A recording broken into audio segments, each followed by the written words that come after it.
Welcome back, everybody, to your creativity. We are teleporting ourselves to California to talk to a longtime friend of mine, Dale Allen-Rowse. How are you?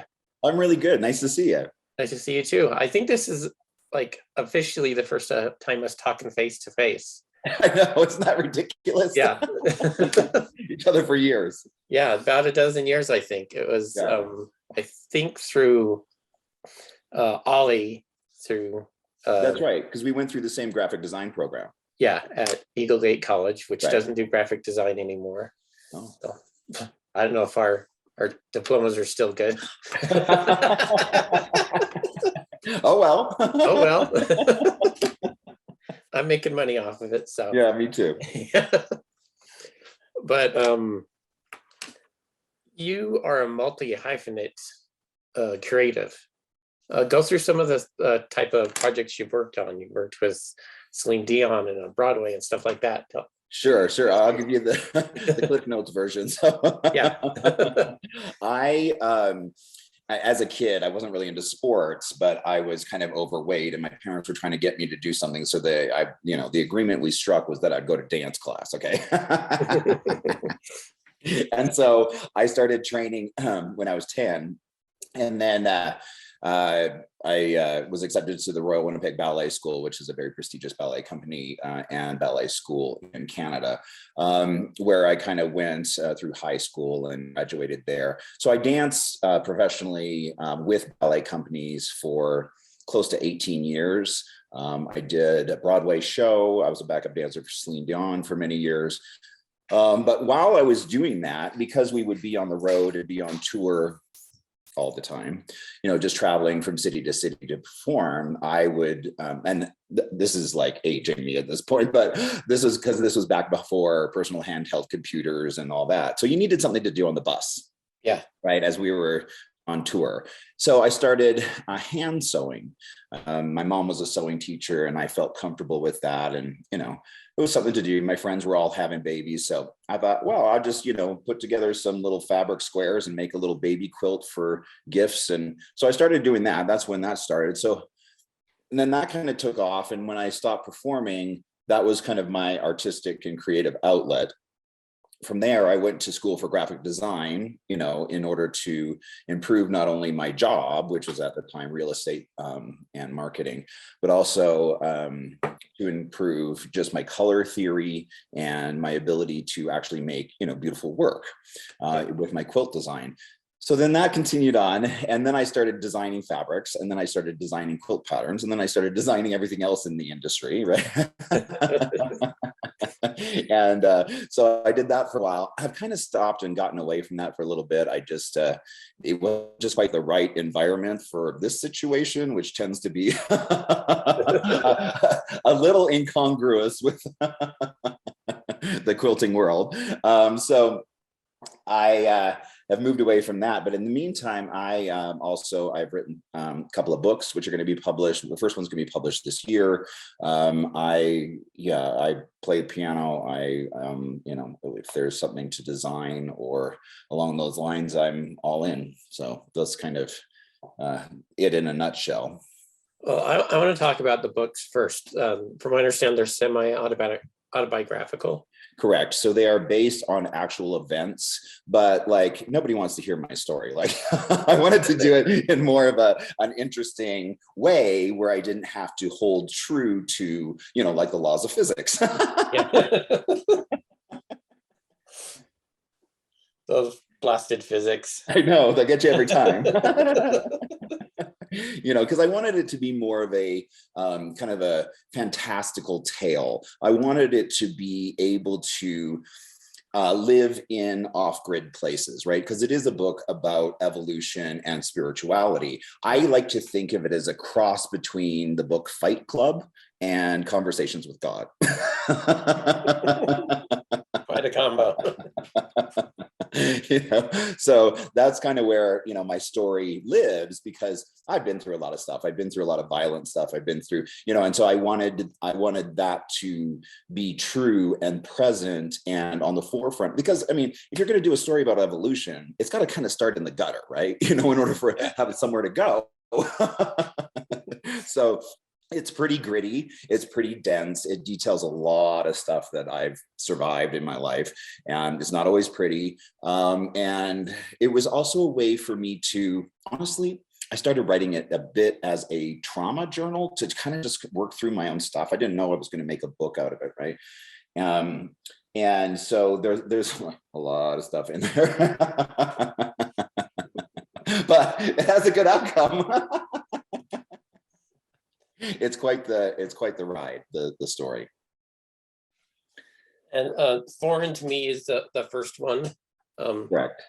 What is that one specifically about, since it's the closest to being published? Right. So of the three books, the first book is about the main character, Jack, kind of just conquering himself and overcoming like a lot of his stuff in his past.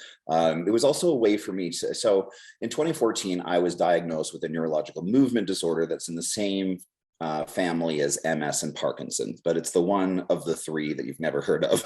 It's called dystonia, but it's in the same family and it affects people in the same basic way. So that was another way for me in the book to kind of work through my stuff, like around, oh, wow, your future is going to look totally different than you thought it was going to, you know, stuff like that. So the first book really is about Jack, the main character, overcoming himself. The second book is about relationship and interpersonal, you know, relationships. And then the third book is about, quite frankly, terror and ascendance. Okay. Yeah. So your dystonia, what kind of effects does that have on you? What's like a day in the life? Yeah, great question. And I appreciate you asking that, because most people, like, and even my main doctors, I had to educate them on what dystonia is. It's just, I mean, it's the third largest movement disorder that I, you know, said in that family. But a day in the life of somebody with dystonia is very different. Some people have it 24/7. I mean, look at me. Luckily I get a break, right? And I have usually the mornings where my brain is still fresh to function fully. But as the day goes on, I'll start to, like, my brain will just kind of start to collapse a bit. I'll have problems speaking. My hands will start to cramp like this, right, to the point where I literally, I can't use my hands anymore. Writer's cramp is actually a type of dystonia. Fluttering of the eyes is a type of dystonia. So like there's lots of, you know, different ways that you've probably seen dystonia in other people. You just weren't, you know, aware that it's, because it's a really big umbrella, right? Like anything that moves weird, they don't have another name for it, they just call it dystonia. But so my hand, I'll start to lose my ability to speak clearly. If it's really bad, I'll lose my ability to connect to the English language. So my language skills go out the door. Tourette's and other vocal tics, movement tics, it's all in the same family, start to become more pronounced. And if I'm having a really bad day, I'll actually just become, you know, completely incapacitated, nonverbal, with a very difficult time just moving even. So it tends to start in my extremities, so my hands and my feet, things like that. And then it just kind of works towards my core if it progresses. But every day is different. Some days I just have little vocal tics and nothing else. And other days I'm pretty much, you know, sidelined. So you just got to roll with it. I don't think that much about it. It doesn't slow me down that much. So long as I get, you know, my work done in the morning, you know. And you're also married to your husband, Yes. John. How does it affect your relationship? You know what? It's one of the greatest blessings that my relationship has experienced.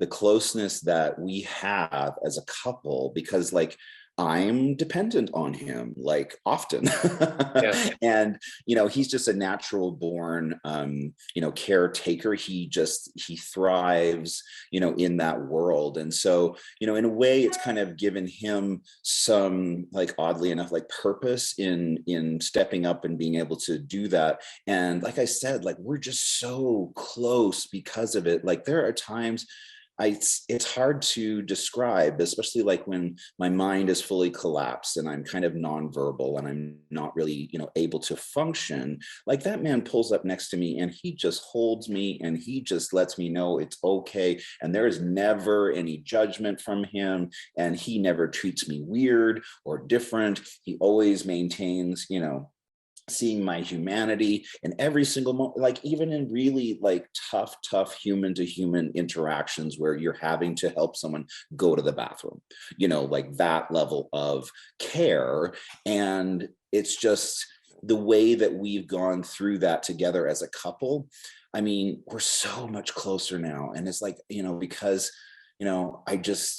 I depend on him. And it's like, it's almost hard to put into words how close we are because of it. But that's something we've also been aware of and been working with and been embracing, quite frankly. It's just part of our story as a couple. And I wouldn't trade it for anything. I know it sounds weird, but there are more benefits that this thing has brought to my life than not. That's awesome. That's beautiful that he's so caring like that. Yeah. Yeah. Oh, I mean, he really loves me. Oh my gosh, this man loves me. And he shows it every day in what he does and how he shows up for me. He's an amazing human. In the photos from your wedding and beyond, you guys just look so amazingly happy together. Well, thank you. I feel very, very lucky and blessed to have found someone like him. It wasn't without time and effort, though. That's been quite the journey. Over the years, who's inspired you in like each one of your segments of your life now? Yeah, you know what, that's a great question. So like as a young performer, I really looked up to like Gene Kelly and I mean, mostly Gene Kelly was like my idol, like as, a younger person. Yeah. He was just, I mean, the man could move and he was, just really handsome. And, he just, so I really looked up to him kind of in my younger years. And then, becoming more of a like professional dancer, it was just, certain choreographers, Killian, we did a lot of pieces with the ballet companies that were classically based, but very modern in their approach. And so works like, the resident choreographer of San Francisco Ballet, Val Canaparoli, he was a big influence in what was, I was seeing as good and wonderful and amazing and, avant-garde back in the day. And, Peter Martins, he set a couple of pieces on us. And so I've always looked up to him, but, there's been other artists too, like, painters and things like this that, Moreau, I've always found so interesting, and Pollock. And, I love going to art museums and getting inspiration across the board, right? I don't find that inspiration comes from any one, genre or modality. It is, for me, I mean, I get inspiration everywhere, and so then, I'm trying to think, as I got older, people that inspired me. Yeah, I mean, as a quilter and as a what they call a fiber artist, right, is kind of what a quilter is a fiber artist. Yeah. There's certain people in that world, but nobody that you would probably know. But yeah, I mean, I would just go to shows, and while there maybe wasn't one person, there were certain kinds of movements, maybe like, there's a modern quilt guilds and things like this that tend to do a little bit more interesting work. But myself as an artist, even in the quilt world, I still had one foot very much based in tradition. And then the other one, was kind of trying to flip traditional approaches kind of on its head. So that was kind of, my approach there. But yeah, I mean, I don't know. I don't tend to have a lot of like people that I, look up to. It's more like movements, like art movements and art different approaches I find really interesting. Even in architecture, I work in real estate. I've been blessed enough to work with architects and developers and things like this. And even their work I find interesting when you get into understanding the classical lines and approaches to architecture and understand why is that beautiful? What is the math behind something that makes something beautiful? Things like that I just find endlessly interesting.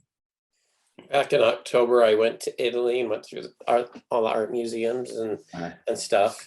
It was amazing. I was just in awe of all the different styles and yeah. just how ancient and stuff, and the architecture there. Yeah.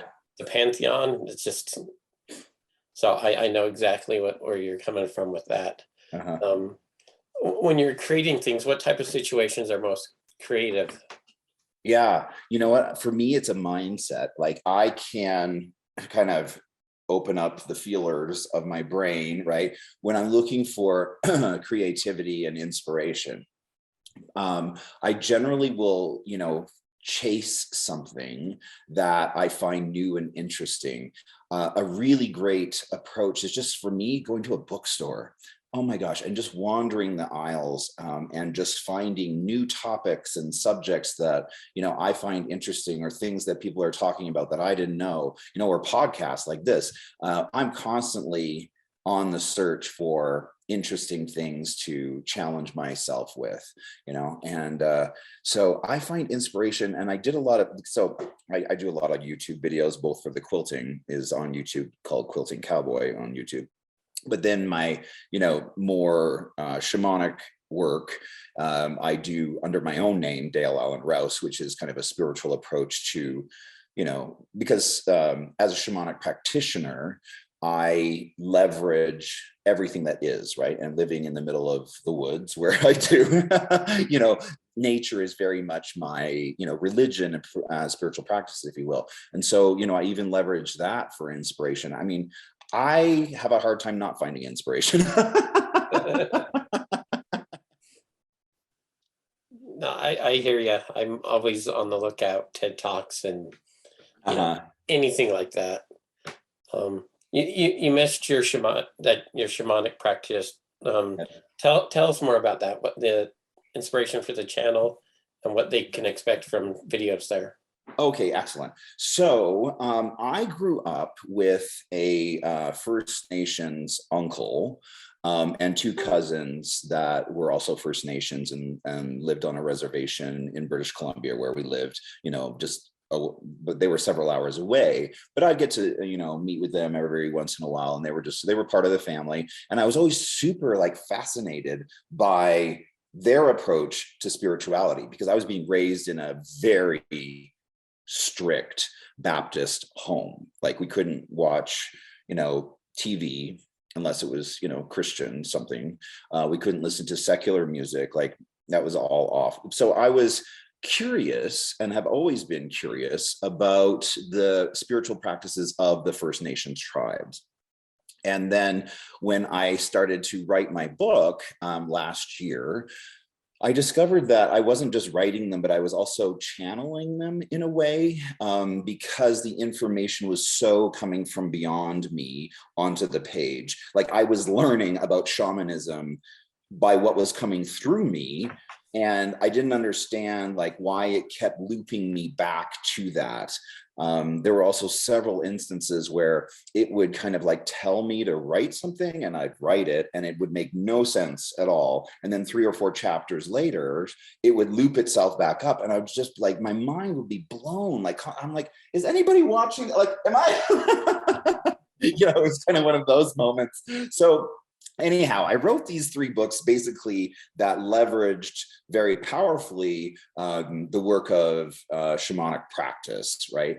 And so when I was done writing the books, I'm like, I should really look into this because it keeps coming up as a very strong theme for me. Yeah. And I think it was just the inspiration that I got as a kid from my cousins and my uncle. And so when I started to look into it, and then I started taking classes in shamanism, and I was just like, oh my gosh, this just makes so much more sense to me as an individual and as a spirit than anything else that I've ever been presented with in a church. Right? Like none of that really sat, especially as a queer person, like, you know, that didn't really sit with me when you have openly homophobic passages, you know, in their literature. So, but this is really, you know, shamanism really is just connecting with not only, you know, nature and the spirit of nature, but also really getting still to be aware of things that are maybe happening that you can't see, but are happening around us, right? Like when you walk into a room and the energy feels different, it really is just energy work, right? So I started taking classes, probably September of last year. So I'm pretty new at it still, and I'm still learning and figuring it out, but oh my gosh, I truly, truly, truly enjoy it. And it's just, it's the answer that I kind of been seeking through my whole life, kind of just as a spiritual person, but haven't really found a practice, you know what I mean, that really fits with the way I see the world. So that's kind of where I am with that. Yeah, I've been watching them off and on through the week and preparing for this. And yeah, it's just kind of centering to sit there and just listen to you go through them. Yeah. I've enjoyed them. Thanks. Yeah, I really, you know, in my, especially on YouTube, the youtube.com/Dale Allen-Rowse, that channel is really where I do my energy work, right? Where I talk about the power of our own minds and that we can teach ourselves, like, are you as happy as you want to be? What would it take for you and your mind in order to become not only more powerful, but more happy at the same time, right? So I'm constantly chasing down new thought patterns and trying to improve myself from the inside out. That's awesome. I'm like my own guinea pig. Aren't we all? That's true. I'm still trying to figure out shit all the time. Well, on a much lighter note, you were an adult film star. That's right. Porn, baby. How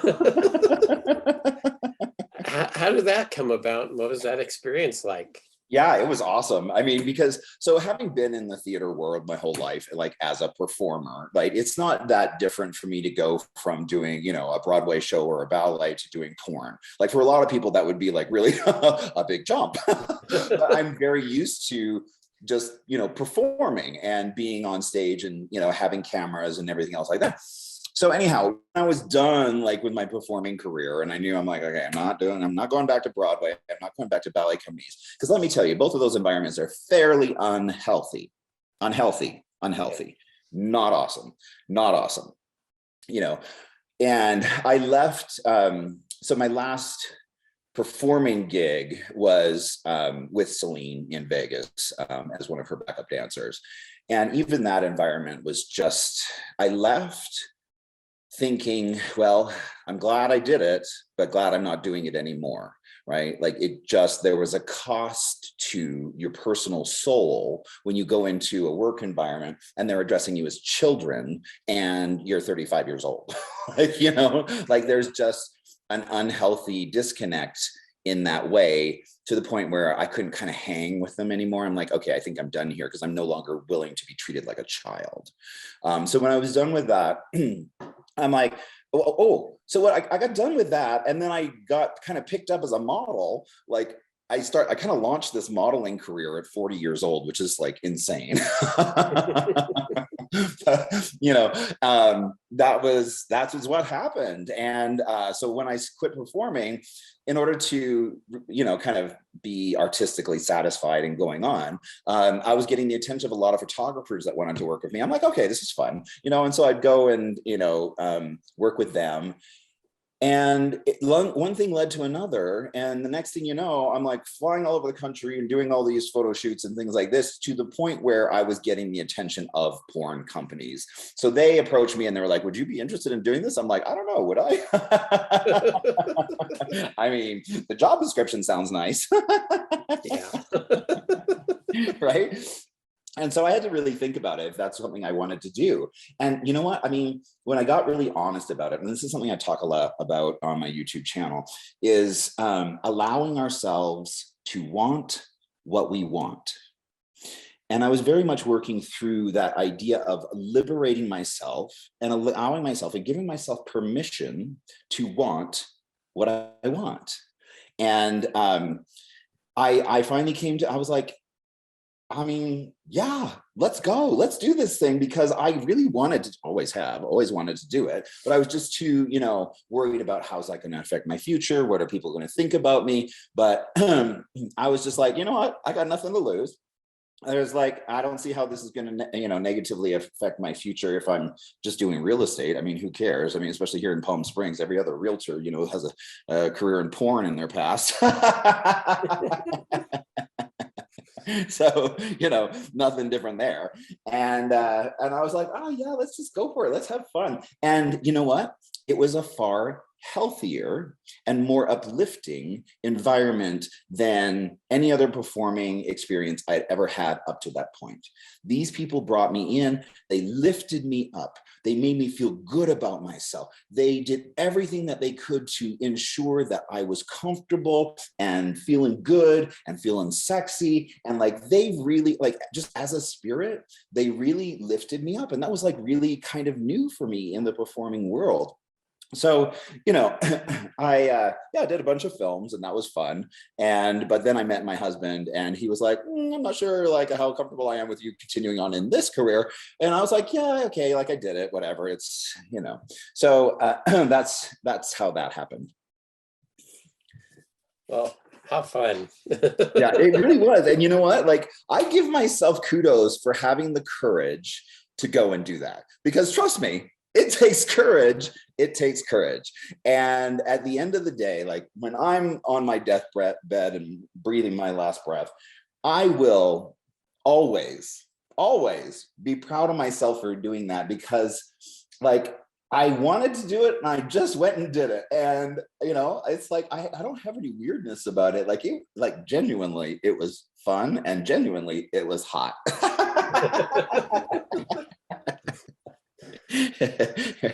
Yeah, I found a few clips of Jury Duty. Oh yeah, that's a good one. I'm like all over that film. Oh my gosh, like I'm in every other scene, like practically. Like mentally, I renamed it 12 Horny Men. Yes, that works too. Sitting around a meeting table. What do they call it? Like a conference table. Yeah. Yeah. Not to be confused with the Pauly Shore movie, Jury Duty. Yeah, right. So I've got a few bonus questions to close things out.